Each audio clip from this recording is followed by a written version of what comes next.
Hello members. अब देखो, आज मैं केस स्टडी ले यहाँ पे रिलायंस और एचडीएफसी बैंक की। देखो, आप लोगों ने देखा होगा कि पिछले 3 से 5 साल के अंदर दोनों ने कोई अच्छा खास परफॉर्मेंस नहीं दिया है। अगर आप बात करें रिलायंस की, पिछले 3 साल के अंदर सिर्फ 15% और 5 साल के अंदर सिर्फ 35% का परफॉर्मेंस दिया है, which is very very less than FD. आप अगर एफडी में देखोगे तो उससे ज्यादा बेटर परफॉर्मेंस मिलता है। और अगर एचडीएफसी बैंक की बात करी जाए तो उसने जो पिछले 5 साल के अंदर तो उल्टा नेगेटिव परफॉर्मेंस दिया है।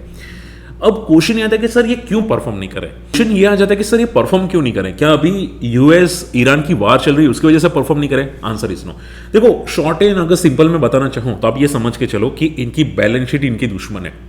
मजाक नहीं कर रहा हूं, इनकी बैलेंस शीट, दोनों कंपनी की बैलेंस शीट इनकी दुश्मन है, जिसकी वजह से ये आज अभी परफॉर्म करते हुए नहीं दिखाई दे।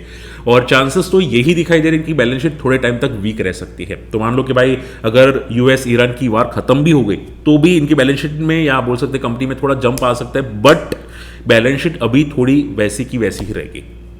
ओके, मैं आपको डिटेल समझाऊंगा। अगर वीडियो पसंद है वीडियो को लाइक करना, वीडियो को शेयर करना, चैनल सब्सक्राइब कर लेना। और ऐसी केस स्टडी मैंने बहुत सारी बनाई है, टाटा मोटर्स के अंदर, रिलायंस, आप फिर बात करने जाए ओला, स्विगी, जोमेटो, ठीक है, बहुत सारी केस स्टडीज बनाई हैं। आप जाके जरूर चेकआउट कर सकते हैं मेरी प्लेलिस्ट के अंदर।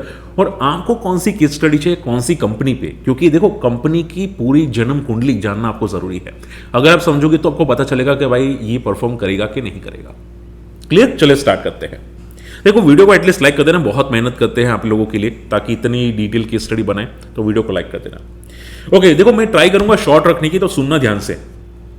पिछले 3 साल के अंदर रिलायंस ने देखोगे 15% का परफॉर्मेंस दिया है, which is very less than FD. अब अभी के लिए अगर हम लोग करंट सिनेरियो बात करें, ध्यान से सुनना, करंट सिनेरियो की बात करनी चाहिए तो आपने देखा होगा कि क्रूड ऑयल जो है यूएस ईरान की वार की वजह से $140 तक पहुंच चुका है। अब रिलायंस का जो मेन रेवेन्यू आता है वो ऑयल टू केमिकल बिजनेस से आता है। आप यहां पे पढ़ सकते हैं 2,55,000 करोड़, यानी कि 2.55 लाख करोड़ का जो रेवेन्यू है वो ऑयल टू केमिकल बिजनेस से है। इनका दूसरा जो रेवेन्यू सोर्सेस है वो जियो से है, आप पढ़ सकते हैं 36,000 करोड़ का, रिलायंस रिटेल से 90,000 करोड़ का। ठीक है, यानी कि क्या हुआ कि इनकी main balance sheet oil to chemical business से आती है। अब आप खुद सोचो कि इनकी जो मेन बैलेंस शीट है ऑयल टू केमिकल वाली, अगर उसमें मार्जिन में प्रेशर आ गया, उनका रेवेन्यू में प्रेशर आ गया, उनका प्रॉफिट में प्रेशर आ गया, तो क्या इसमें पैनिक नहीं आएगा? उसका पप्पा भी पैनिक आएगा। आप समझ पा रहे हैं? देखो, मेरी लैंग्वेज को छोड़ दो, मैं आपको समझाने की कोशिश करूंगा। तो ये पैनिक की वजह से आ रहा है। अब माना ये जा रहा है कि अगर क्रूड ऑयल प्राइसेस बढ़ते तो इनका रेवेन्यू डेफिनेटली बढ़ेगा ऑयल टू केमिकल बिजनेस का। बट प्रॉब्लम तब स्टार्ट होगी जब क्रूड ऑयल $140 के ऊपर सस्टेन करना स्टार्ट होगा। तो माना ये जा रहा है कि इनकी वजह से इनका मार्जिन प्रेशर आएगा, इबिटा फॉल करना स्टार्ट होगा और इनका इबिटा 10 से 20% डिक्लाइनिंग मोड में स्टार्ट हो जाएगा। आप यहां पे पढ़ सकते हैं। ठीक है, कब? जब क्रूड ऑयल $140 प्रति बैरल यहां पे सस्टेन करेगा या उसके ऊपर सस्टेन करेगा, तब तक तो यहां पे प्रॉब्लम नहीं है। और अगर आपने ध्यान से देखा होगा कि क्रूड ऑयल फ्यूचर्स 109 पे ट्रेड करे हैं, बट ऑन स्पॉट प्राइसेस, यानी कि अगर स्ट्रेट ऑफ हॉर्मुज़ से आपको क्रूड ऑयल अभी निकालना है तो ऑन स्पॉट प्राइसेस आप बोलते हैं ना, ऑन डिमांड, वो $140 तक पहुंच चुकी है।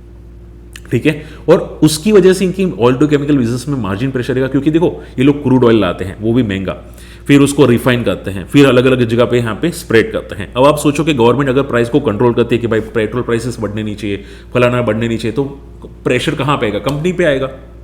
बात समझ में आ रहा है? ठीक है, तो इनका जो प्रेशर है वो बहुत तगड़ा आ सकता है यहाँ पे क्रूड ऑयल की वजह से। और इसकी इनका मेन रेवेन्यू सोर्स, जैसे कि बोला, ऑयल टू केमिकल बिजनेस है। तो आप सोचो कि अगर 10 से 20% का इबिटा में इंपैक्ट आएगा इनके मेन बिजनेस में, तो प्रॉफिट कैसा होगा? प्रॉफिट भी डिक्लाइन होगा 10 से 20% का इनका मेन इबिटा की वजह से, और इनका ईपीएस भी घटेगा, पी बढ़ जाएगा।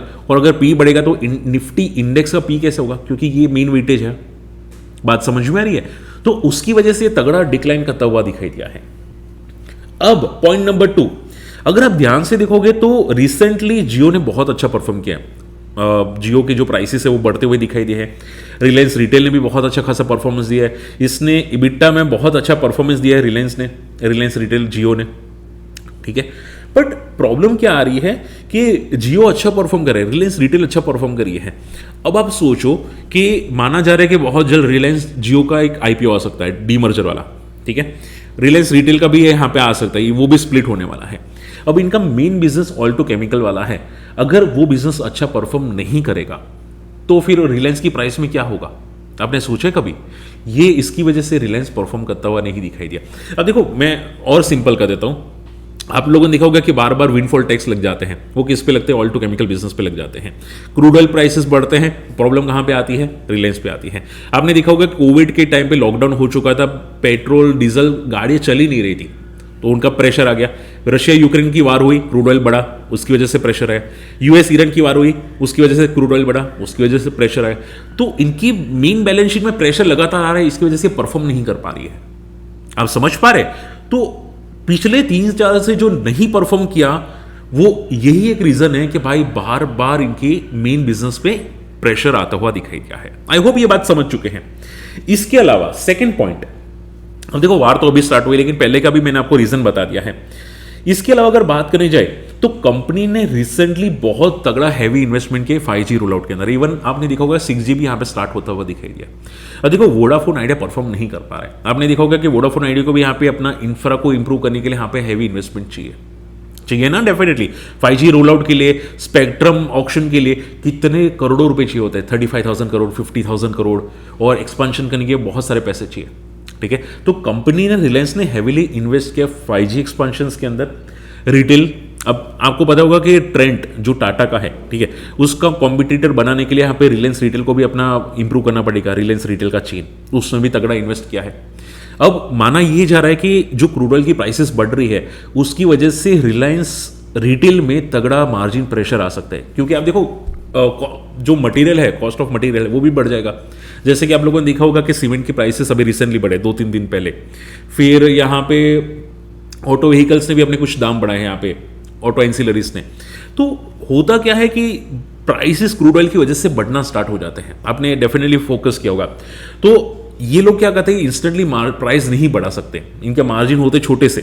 ठीक है भाई, क्विक बोलते हैं ना, क्विक रिटेल, क्विक चेन होते हैं, इसकी वजह से जल्दी प्राइस नहीं बढ़ा पाते मार्जिन के, और इसकी वजह से इनका भी मार्जिन प्रेशर आना स्टार्ट हो जाता है।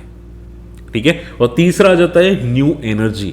आपने देखा होगा कि रिलायंस ने रिसेंटली कुछ हेवीली इन्वेस्ट किया था रिन्यूएबल के अंदर, हाइड्रोजन एनर्जी के अंदर, रिन्यूएबल के अंदर 10 लाख करोड़, 20 लाख करोड़ का यहाँ पे इन्वेस्ट किया था।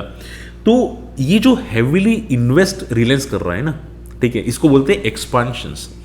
अब आप सोचो, मैं आपको सिंपल कर देता हूँ कि अगर रिलायंस इतना हेवीली इन्वेस्ट करने वाला है, ठीक है, हेवीली इसने इन्वेस्ट किया है, अब रिलायंस का रिन्यूएबल का जो बिजनेस है वो मान लो कि स्टार्ट होगा FY29, FY30, FY31 से, ठीक है, तो वो तब स्टार्ट होगा, तब इनका रेवेन्यू बढ़ेगा, तब इनका प्रॉफिट बढ़ेगा। बट अभी क्या, कंपनी ने ज़्यादातर जो कैश है, इनके पास जो कैश होता है वो पूरा का पूरा यहाँ पे एक्सपेंशन में लगा दिया है।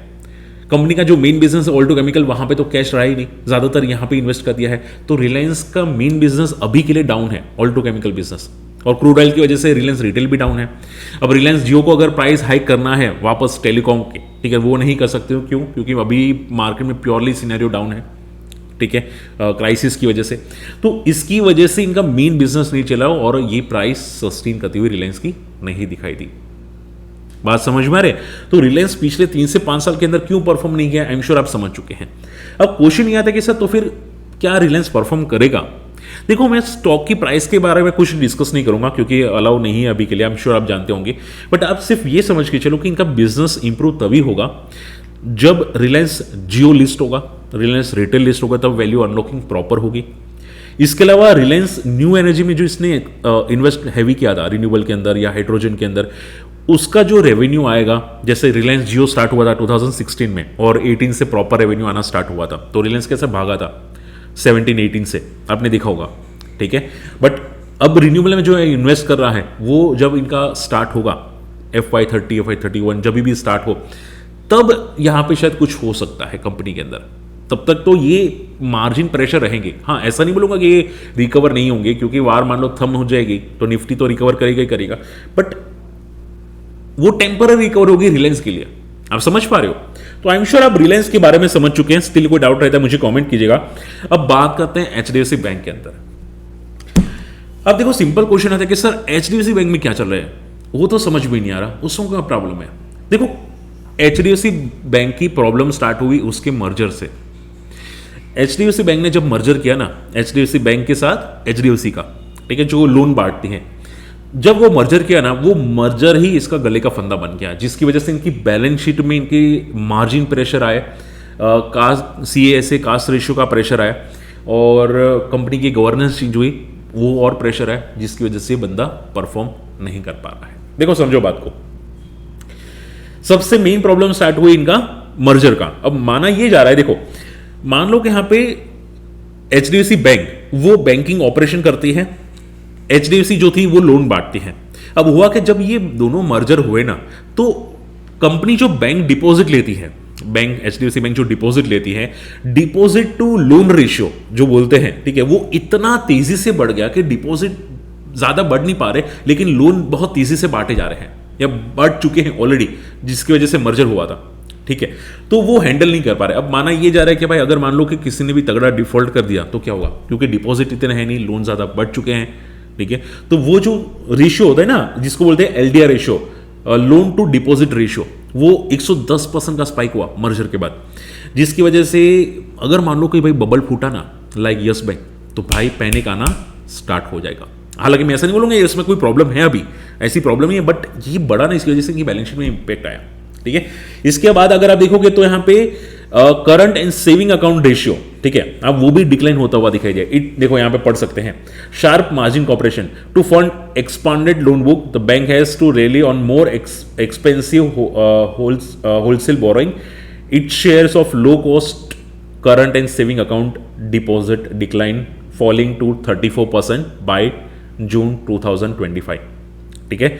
और इनके जो मार्जिन था वो 4.1% से घट के 3.35% हो गया। अब सोचो, देखो मर्जर के बाद लोन इतनी ज्यादा बढ़ गई, डिपॉजिट इतने हो नहीं रहे, इनका मार्जिन 4.1% से 3.5% हो गया। कहां से भागेगा ये बंदा? तो आप सोचो, ये HDFC बैंक कहां से भागेगा?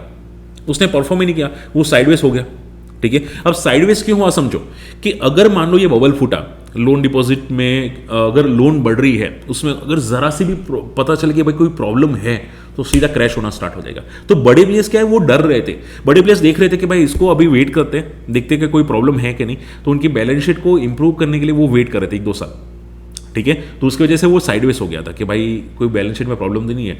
बट उसके बाद एक सडन प्रॉब्लम क्रिएट हुई। प्रॉब्लम क्या क्रिएट हुई? गवर्नेंस की।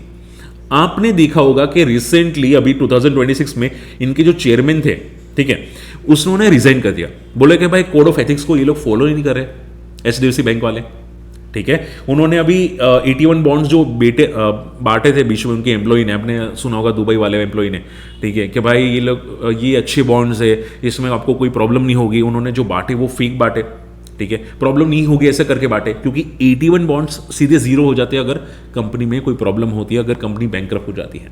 ऐसा पब्लिक को नहीं बोला गया, जिसकी वजह से उनकी कोड ऑफ एथिक्स को प्रॉब्लम हुई। RBI की नए नए रूल्स आते हुए दिखाई दिए, इसकी वजह से प्रॉब्लम हुई, ठीक है। तो गवर्नेंस का इशू की वजह से यहां पे इनके CEO ने यहां पे रिजाइन कर दिया, ठीक है। तो उसकी वजह से स्टॉक पूरा का पूरा क्रैश हो गया। बोला कि भाई बड़े प्लेयर्स को लगा कि भाई कंपनी में कुछ ना कुछ झोल तो है, आप समझ पा रहे। तो उसकी वजह से स्टॉक पूरा का पूरा क्रैश हो गया HDFC बैंक, और ये परफॉर्म इसकी वजह से नहीं कर पा रहा है, ठीक है। अब क्वेश्चन ये आता है कि सर मर्जर की वजह से कंपनी की बैलेंस शीट में थोड़ी प्रॉब्लम आई, मार्जिन प्रेशर आया, तो इन्होंने मर्जर किया क्यों? क्या मैनेजमेंट को ये पता नहीं था कि भाई मर्जर में प्रॉब्लम हो सकती है, मर्जर की वजह से कंपनी की बैलेंस शीट को इंपैक्ट आ सकता है? तो देखो बैंक्स को पता जरूर था कि भाई इनका बैलेंस शीट में प्रॉब्लम आ सकती है, बट उनका मर्जर के 2 बड़े रीजन थे मर्जर करने के। सबसे मेन जो बड़ा रीजन था वो रेगुलेशन था। RBI के बहुत सारे रेगुलेशंस होते हैं, आप सभी लोग जानते हैं कि फाइनेंस में बहुत सारे रेगुलेशंस होते हैं। अब RBI ने खुद बोला था कि भाई आपको पहले मर्जर करना होगा। क्यों? क्योंकि दोनों के इतने सारे रेगुलेशंस थे, सुपरविजन थे, RBI को चेक करने के लिए बहुत प्रॉब्लम हो रही थी। इनकी बैलेंस शीट अलग, इनकी बैलेंस शीट अलग, दोनों अंदर कनेक्टेड थे। वापस आपको बोलना चाहूंगा, क्योंकि दोनों देखो HDFC बैंक, HDFC दोनों कंपनी सेम थी, ठीक है। बोर्ड ऑफ डायरेक्टर्स आप बोले अलग अलग बोले, पर आप ऑलमोस्ट सेम थी, उनके कुछ बिजनेस कॉमन थे, ठीक है। तो RBI को चेक करने में बहुत तगड़े इश्यूज हो रहे थे। इसकी वजह से RBI का एक प्रेशर भी था कि भाई इसको मर्जर कर लो, तो रेगुलेशन थोड़े इजी हो जाएंगे, हमको चेक करना इजी हो जाएगा। दूसरा रीजन ये था कि इनको क्या होना चाहिए कि इनके जो आप बोलते हैं ना यहाँ पे कि भाई अगर डिपॉजिट बढ़ती है, आप ये सोचो अगर ये लोग लोन ज्यादा बांटते हैं, ठीक है, तो इनको पैसा चाहिए होता है। अब मान लो कि अगर लोन डिपॉजिट से पैसे नहीं आ पाते तो वो कहीं और से भी फंड जुटा सकते हैं, लाइक बॉन्ड्स के जरिए फंड जुटा सकते हैं, बहुत सारे जरिए से वो लोग फंड जुटा सकते हैं। उसके लिए यहाँ पे कंपनी का नाम होना चाहिए, बड़ी कंपनी होनी चाहिए। अब ये जैसे ही मर्जर हो गए ना, तो एसबीआई के बाद दूसरा बड़ी बैंक का नाम आ गया एचडीएफसी का, उसके बाद आईसीआईसीआई का आ गया। ठीक है, तो ये बहुत बड़ी बैंक हो गई जिसकी वजह से इनको एक्सटर्नल फंड लेने में आसानी हो जाएगी। ठीक है, तो कंपनी की रेपुटेशन इंक्रीज की उन्होंने मर्जर की वजह से, लोन इजीली इनको मिल जाते हैं, बॉन्ड्स वो इजीली इशू कर सकते हैं, जिसकी वजह से यहां पे कंपनी ने मर्जर किया। बात समझ में आई? तो ये दो रीजन की वजह से मर्जर किया, बट आई एम श्योर आपने समझ चुका होगा कि भाई इसकी वजह से क्या प्रॉब्लम आया था। अब क्वेश्चन ये कि सर ये प्रॉब्लम कितने टाइम तक रहेगा? देखो, माना तो यही जा रहा है कि जब तक इनकी मार्जिन प्रेशर इंप्रूव नहीं हो जाते या इनका एनपीए थोड़ा सा इंप्रूव नहीं हो जाता, इनके डिपॉजिट्स थोड़े से इंक्रीज अच्छे खासे नहीं हो जाते, तब तक तो ये रहेगा। यानी कि 2-3 साल इनकी बैलेंस शीट में प्रॉब्लम रहेगी। ठीक है, जो ऑलरेडी 2023 से स्टार्ट हो चुका है, यानी कि और शायद 1-1.5 साल ये प्रॉब्लम रहे।